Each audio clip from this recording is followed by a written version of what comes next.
Este é o seu resumo direto ao ponto sobre as novas formas de sofrimento psíquico. No nosso mundo atual, movido pela digitalização e uma pressão louca por performance, as velhas regras da psicologia estão quebrando, forçando a psicanálise a se reinventar na marra. Primeiro, o sofrimento mudou. As queixas saíram das neuroses clássicas para problemas mais crus, estados limites, onde você age por impulso em vez de falar, vazios existenciais profundos e compulsões pesadas, tipo o vício em redes sociais. Pensa bem, tratar isso com a psicanálise antiga é como instalar um software do século XX num hardware que está superaquecendo. As peças não encaixam.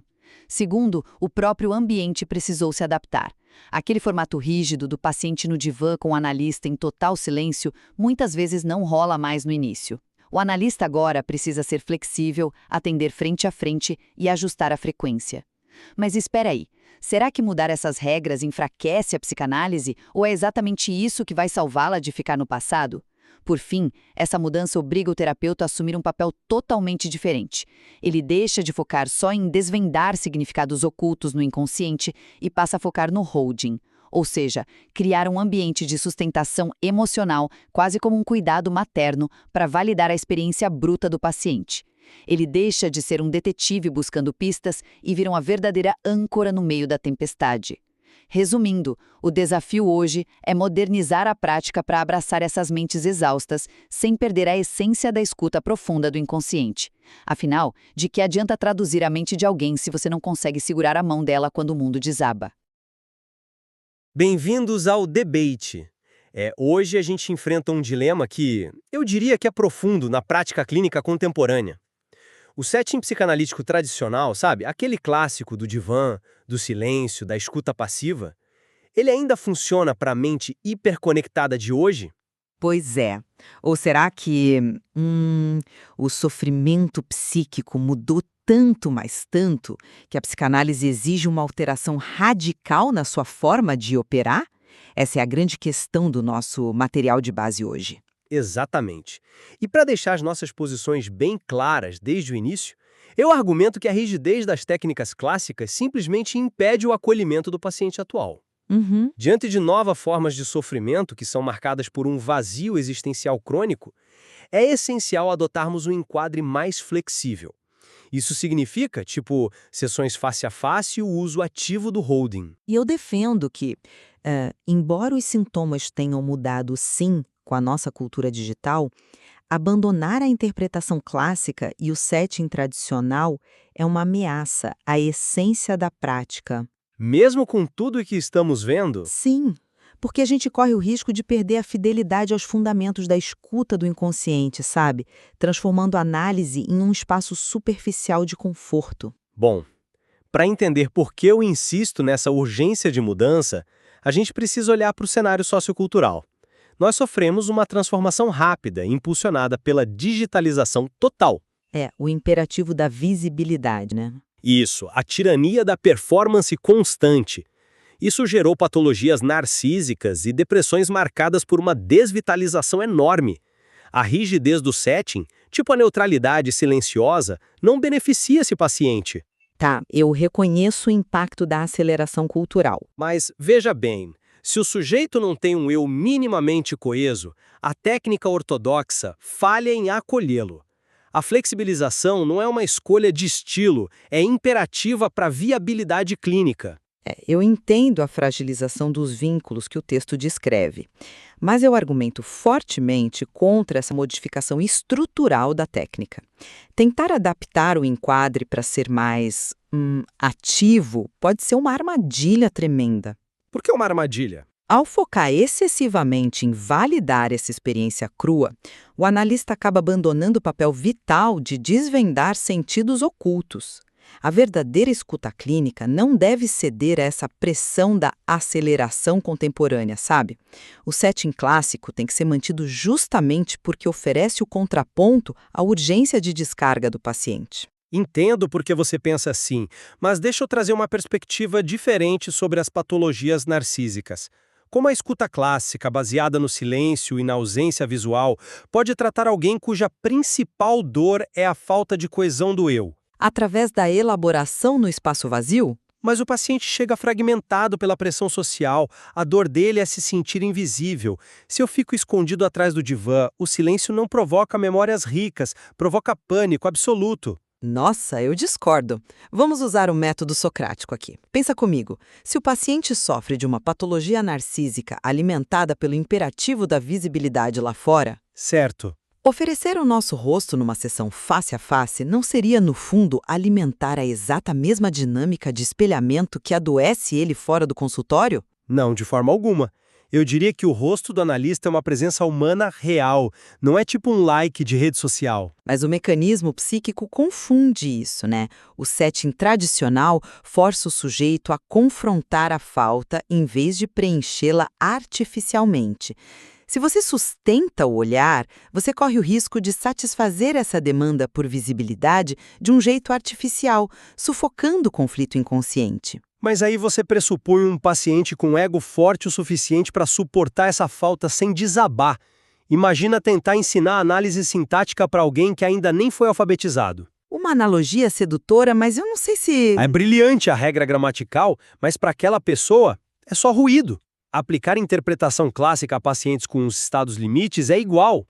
O texto mostra que o foco no holding, que é esse cuidado analítico primário, não é um paliativo. É a única forma de estruturar um verdadeiro self, antes que qualquer sentido oculto possa ser desvendado. Sinto muito, mas eu simplesmente não me convenço disso. Deixa eu explicar o porquê. Claro, vá em frente. Essa coisa da alfabetização faz parecer lógico construir a base primeiro. Mas a clínica não é uma escola e o analista não é uma mãe substituta. O grande contra dessa mudança que o material aponta é subverter a ética da interpretação pela validação da experiência crua. Você acha que dar suporte enfraquece a investigação? Muda a natureza da prática. Como a gente garante que esse holding não vire um estado permanente? Um estado que infantiliza o paciente e impede ele de lidar com a própria angústia existencial. O inconsciente é silenciado para não perturbar a paz do ego.